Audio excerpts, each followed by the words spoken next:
August 2024 கிரக நிலைகளை பார்க்கும்போது உங்களுக்கு ரிஷபத்தில் குருவும் செவ்வாயும், கடகத்தில் சூரியன் இருப்பார், அடுத்தது சிம்மத்தில் சுக்கிரனும் புதனும், கேது கண்ணியில் இருப்பார், சனி கிரகம் வக்ரம் பெற்று கும்பத்தில் இருப்பார், அதே மாதிரி மீனத்தில் ராகு. மாசத்தினுடைய கிரக நிலைகளை பார்க்கும்போது 5ஆம் தேதியே புதன் வக்ரம் அடைஞ்சு வக்ர நிவர்த்தி 28ஆம் தேதி ஆறார். 16ஆம் தேதி சூரியன் சிம்மத்துக்கு போயிடுவார். அப்ப சூரியன் அங்க ஆட்சி. 22ஆம் தேதி புதன் வக்ரமாயி அவர் சிம்மத்தை விட்டு மேல கடகத்துக்கு போயிடுவார். 24ஆம் தேதி சுக்கிரன் கன்னிக்கு போய் நீச்சம் அடைஞ்சிடுவார். 24ஆம் தேதி குருவுடன் இருந்த செவ்வாய் மிதுனத்துக்கு மாறுகிறார். இந்த மாத கிரக நிலைகள்ல நிறைய மாற்றங்கள் இந்த ஆகஸ்ட் மாசத்துல இருக்கு. எப்பயுமே வருட கிரகங்கள் ஒரே மாதிரி இருக்கும், ரொம்ப லைட்டா தான் மாச கிரகங்கள் மாறும். பட் இந்த தடவை நிறைய மாத கிரகங்களுடைய மாற்றம் இருக்கு. சரி, இந்த கிரக நிலைகளை வச்சு ஒவ்வொரு ராசிக்கும் எப்படி இருக்கு அப்படின்றத நம்ம பார்க்க போறோம். கும்பராசி மற்றும் கும்பலக்ன அன்பர்களுக்கு ஆகஸ்ட் 2024 எப்படி இருக்கும் அப்படின்னா ஒரு கலவையான பலன் அப்படின்றத ஞாபகம் வச்சுக்கோங்க. ஏன்னா கும்பத்தில் தான் சனி கிரகம் உங்களுக்கு ஜென்ம சனியாக இருந்து இப்போ வக்ரம் பெறது ஒரு மிகப்பெரிய வரப்பிரசாதம். அதாவது என்னென்னா, இதை எப்படி நீங்கள் எடுத்துகிட்டு போகணும் அப்படின்னா, இப்போ நிறைய விஷயத்துக்கு கஷ்டப்பட்டுட்டு இருப்பீங்க, நிறைய விஷயத்துக்கு செலவுகள் கண்ணுக்கு முன்னாடி இருக்கும். ஃபார் எக்ஸாம்பிள், அது லட்சத்தில் வச்சுருப்பீங்க, ஆனால் அந்த லட்சங்களே பத்தாமல் போகிற மாதிரி இருக்கும். ஆனால் இப்போ இந்த வக்ரகதி பீரியடில் அந்த லட்சங்களை பாக்கெட்டில் வச்சுட்டு, ஆனால் அதை எந்தெந்த இடத்துல எப்படி செலவு பண்ணால் அந்த லட்சத்துக்குள்ளே சூப்பராக பண்ண முடியும் அப்படின்றத சொல்லி கொடுக்கக்கூடிய ஒரு மிகப்பெரிய அற்புதமான ஒரு காலகட்டம். ஃபார் எக்ஸாம்பிள் சொல்லணும்னா, உங்களுக்கு 5 பேருக்கு கடன் கொடுக்கணும். அதில் ஒருத்தர் ஸ்குவீஸ் பண்ணுவார், ஒருத்தர் வெயிட் பண்ணுவார், ஆனால் அவர் அடுத்த மாதம் ஸ்குவீஸ் பண்ணலாம். இப்படியெல்லாம் உங்களுக்குள்ள ஒரு பயம் இருந்துகிட்டே இருக்கும். பட் இப்போ இந்த வக்ரகதி ஆனதுனால என்ன ஆகும்னா, எப்படி பேசணும், எந்த இடத்துல எதை அவருக்கு முதல்ல கொடுக்கணும், யாருக்கு அப்புறமே கொடுக்கலாம், யாருக்கு உண்மையான செலவு இருக்குது அப்படின்றதெல்லாம் புரிஞ்சு உங்ககிட்ட இருக்கக்கூடிய அந்த பணத்தையே நல்லா திருப்தியாக நீங்கள் கடன் கொடுத்து முடிச்சிடுவீங்க. அப்போது அப்பாடா அப்படின்ற ஒரு அமைப்பு கண்டிப்பாக கும்பராசி கும்பலக்ன அன்பர்களுக்கு ஏற்படும். சனி வக்ரம் அப்படின்றது ரொம்ப ரொம்ப சூப்பர். இதில் என்ன பண்ணுன்னா, ஒரு டைட்னஸை குறைக்கிறதுக்கு என்ன வழி, என்ன பண்ணினா இந்த இன்ஜின் மூவ் ஆகும் அப்படின்றத சொல்லி கொடுக்கக்கூடிய அமைப்பில் இருக்கும். பொதுவாகவே இந்த சனி வக்ரம் உங்களுக்கு அவ்வளவு உபயோகிச்சு கொள்ளக்கூடிய ஒரு அமைப்பில் தான் இருக்குது. ஆனாலும் அங்கே சூரியன் 7ஆம் வீட்டுக்கு 16ஆம் தேதி வந்துடுவார் இல்லையா? அப்போ சனி வக்ரம் சூரியன் 7ல்.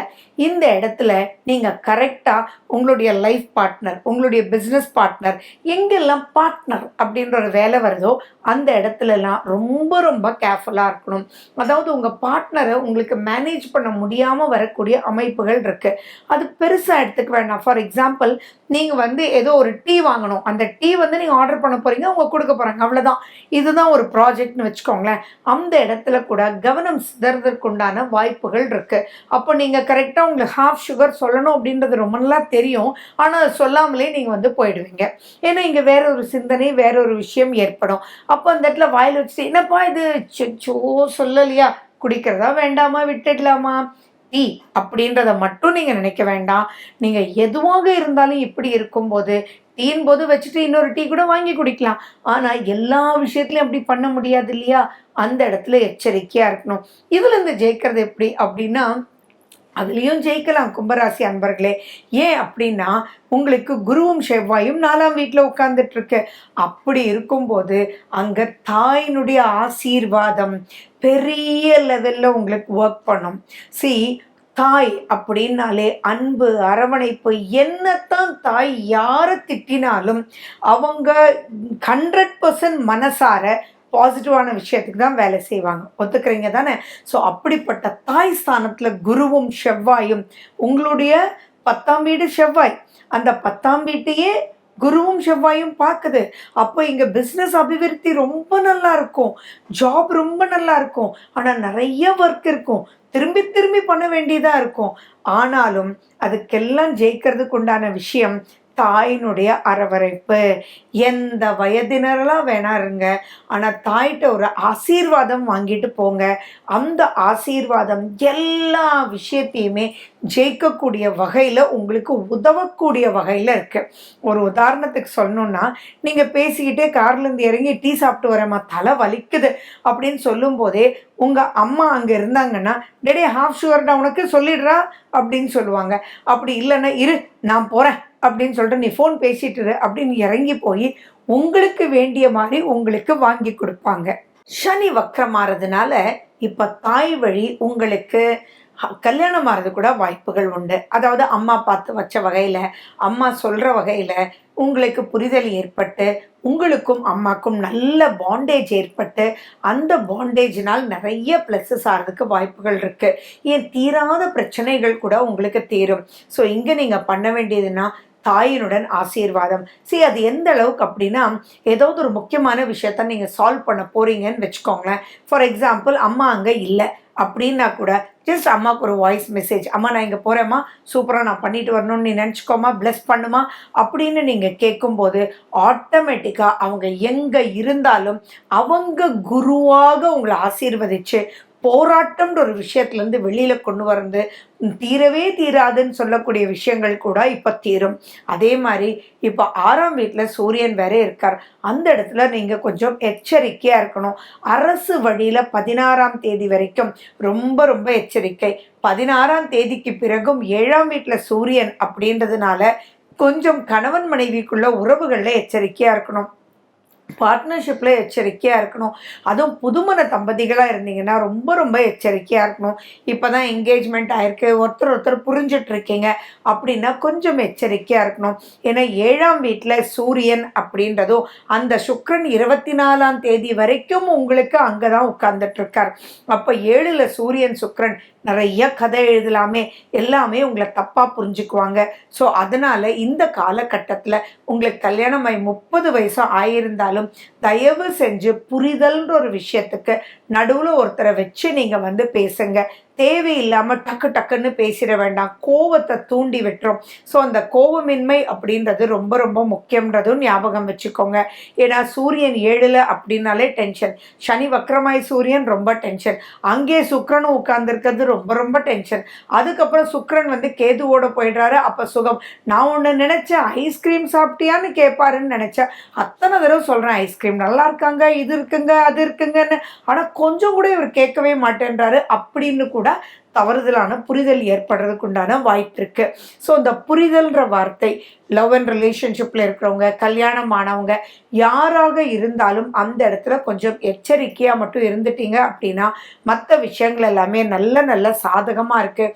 இந்த காலகட்டத்தில் உங்களுடைய சுய ஜாதகத்தில் இருக்கக்கூடிய கிரகநிலைகளை பார்த்துக்கோங்க. உங்களுடைய சந்திராஷ்டமம் அப்படின்றது உங்களுக்கு கண்ணியில் சந்திரன் இருக்கும்போது தான். குருனுடைய பார்வை இருந்தாலும் சந்திரனுடன் அங்கே கேது அப்படின்றதும் ஞாபகம் வச்சுக்கோங்க. அப்போ மனோக்குழப்பம் ஏற்படுறதுக்கு உண்டான வாய்ப்புகள் இருக்குது. நீங்கள் வந்து மனோக்குழப்பம் ஏற்படும் போது புதன் அப்படின்றது உங்களுக்கு உதவக்கூடிய அமைப்பில் தான் இருக்குது. அந்த புதன் உங்களுடைய 6ஆம் வீட்லேயும் 7ஆம் வீட்லேயும் மாறி மாறி வக்ரகதை அடைஞ்சு போயிட்டுருக்கார். ஸோ அந்த புதனை உங்கள் புத்தியை யூஸ் பண்ணுங்கள், பிளானை நீங்கள் எக்ஸிக்யூட் பண்ணுங்கள். அப்போ சொல்லும்போது ஐயோ சாரிப்பா நான் ஏதோ ஒரு பாயிண்ட்ல இருந்து, ஆமாம் இல்லை நீ ஐஸ்கிரீம் சம்மந்தமாகவே பேசிகிட்டு இருந்தல்ல, வா வா வா வா நோ நோ நோ உனக்கு நான் கண்டிப்பாக வாங்கி கொடுப்பேன் அப்படின்னு அங்கே importance to your partner, importance to your life partner அப்படின்ற விஷயத்தில் மட்டும் கொஞ்சம் எச்சரிக்கையாக இருங்க. ஈகோ வேண்டவே வேண்டாமே. பொதுவாகவே கும்பராசி வந்து ரிசர்ச்சர்ஸ். ஸோ அவங்களுடைய எண்ணங்கள் வந்து பெருசாக இருக்கும். அவங்கள பொறுத்தளவு ஒரு சின்ன சின்ன அல்பமான விஷயமெல்லாம் அவங்களுக்கு தோணவே தோணாது. டாட்டா சொல்லணும்னு தோணாது, நல்லா இருக்குன்னு சொல்லணும்னு தோணாது. They don't express them self. But உள்ளுக்குள்ள ரொம்ப நல்ல மனிதர்கள். ஸோ அப்படி இருக்கிறதுனால கொஞ்சம் எக்ஸ்பிரஸ் பண்ணுங்க. அந்த நீங்கள் எக்ஸ்பிரஸ் பண்ணக்கூடிய விஷயத்தை உங்கள் லைஃப் பார்ட்னர் எதிர்பார்ப்பாங்க அப்படின்றத மைண்டில் வச்சுக்கிட்டு நீங்கள் பிளான் பண்ணுங்கள். இத்தனை விஷயத்துக்கும் நீங்கள் அம்மானுடைய ஆசீர்வாதம், நீங்கள் வந்து வாங்கிட்டு போனீங்கன்னா அவங்களே நடுவில் வந்து எல்லா விஷயத்தையும் சால்வ் பண்ணிடுவாங்க. கடன்கள் அடைஞ்சிரும். நிறைய அபிவிருத்திகள் இருக்குது. ஸோ இந்த சனி வக்ரம் உங்களுக்கு அவ்வளவு ப்ளஸ், குரு செவ்வாய் அவ்வளவு ப்ளஸ். ஆனால் 2ல் ராகு இருக்குது. ப்ளீஸ் ப்ளீஸ் ப்ளீஸ் வார்த்தைகள் கடினம் வேண்டாம். ஒரு வார்த்தையில் வா உட்காரு சாப்பிடு போ அப்படின்னு பேசக்கூடாது. கும்பராசி அன்பர்கள் 2ல் ராகு இருக்கிற வரைக்கும் எது எடுத்தாலும் வாமா வந்து சாப்பிடுமா, ஓகே தோ தோ தோ வந்துட்டேன், சூடாக இருக்கும்போதே வந்துட்டேன் அப்படின்னு சொல்லணும். வந்துட்டேன்ல அப்படின்னு சொல்லக்கூடாது. நீங்கள் வந்துட்டேன் இல்லைன்னு சொல்கிறது கூட வந்துட்டேன் இல்லைன்னு கேட்கும். ஸோ அந்த மாதிரி ஒரு விஷயத்த ராகு தூண்டி விட்டுடுவார். ஸோ எல்லா விஷயத்துலையுமே ரொம்ப நல்லா இருக்கு. பட் நான் சொன்ன இந்த 2ல் ராகு ப்ளஸ் கலத்தர ஸ்தானத்தில் இந்த மாதிரி இருக்கிறதுனால அதில் மட்டும் எச்சரிக்கையாக இருங்க. அதுக்கு நீங்கள் என்ன பண்ணணும், சனி பகவானுடைய ஸ்லோகங்களை சொல்லுங்கள். அயர்ன் ஃபுட்டு நிறைய சாப்பிடுங்க. பொறுமையாக இருக்கக்கூடியவங்க தான் நீங்கள். சுறுசுறுப்பாக இருங்க, உத்வேகத்தோடு இருங்க. இது மட்டும் இருந்தீங்கன்னாலே சூப்பராக நீங்கள் ஜெயிச்சிடலாம். 2024 ஆகஸ்ட் மாதத்தினுடைய விசேஷ நாட்களை பற்றி தான் நம்ம பார்க்க போகிறோம். ஆகஸ்ட் 1ஆம் தேதி பிரதோஷம், ஆகஸ்ட் 3ஆம் தேதி ஆடிப்பெருக்கு, ஆகஸ்ட் 4ஆம் தேதி ஆடி அமாவாசை, ஆகஸ்ட் 6 சந்திர தரிசனம், ஆகஸ்ட் 7 ஆடி பூரம், ஆகஸ்ட் 8 நாகல் சதுர்த்தி, ஆகஸ்ட் 9 கருட பஞ்சமி. நாகல் சதுர்த்தியும் கருட பஞ்சமியும் ரொம்ப விசேஷமான நாட்கள். எல்லாருமே ரொம்ப முக்கியமாக சர்ப்பத்தை வேண்டி நம்ம வந்து நமஸ்காரம் செய்ய வேண்டிய நாட்கள். அதுவும் ஜாதகத்தில் நாகதோஷம், ராகு கேது தோஷம்னு ராகு கேது சம்பந்தமாக எது இருந்தாலும் அன்றைய நாள் ரொம்ப விசேஷமான நாளுன்றது ஞாபகம் வச்சுக்கோங்க. ஆகஸ்ட் 10, 25 ஷஷ்டி, ஆகஸ்ட் 12ஆம் தேதி 27ஆம் தேதி அஷ்டமி, ஆகஸ்ட் 13, 28 நவமி, ஆகஸ்ட் 15ஆம் தேதி ஏகாதசி, தசமி காலையில் 7 மணி வரைக்கும் இருக்குன்றது ஞாபகம் வச்சுக்கோங்க. எப்பயுமே தசமியில் தலை குளிக்கிறது அவ்வளவு சிறப்பு. ஸோ அன்னைக்கு தலை குளிக்கணும் அப்படின்னா 7 மணிக்குள்ளே நீங்கள் தலை குளிச்சுக்கோங்க. 7 மணிக்கு அப்புறம் ஏகாதசி வந்துடுது. ஆகஸ்ட் 16ஆம் தேதி ஏகாதசி, வரலட்சுமி விரதம். அந்த ஏகாதசின்றது காலை 6:45 மணி வரைக்கும் இருக்குன்றதும் தெரிஞ்சுக்கோங்க. 17ஆம் தேதியும் 31ஆம் தேதியும் சனி பிரதோஷம், 18ஆம் தேதி ஸ்ரவண விரதம், 19ஆம் தேதி பௌர்ணமி. இந்த பௌர்ணமி கொஞ்சம் விசேஷம், ஏன்னா திங்கக்கிழமை பௌர்ணமி வருது. 22ஆம் தேதி சங்கடஹர சதுர்த்தி, 22ஆம் தேதி வாஸ்து நாளும் கூட. வாஸ்து நேரம் மத்தியானமாக வருது. 2:31 மதியத்திலிருந்து 4:01 வரை. 26ஆம் தேதி கோகுலாஷ்டமி, 29ஆம் தேதி ஏகாதசி. மேலும் விவரங்களுக்கு 9842266555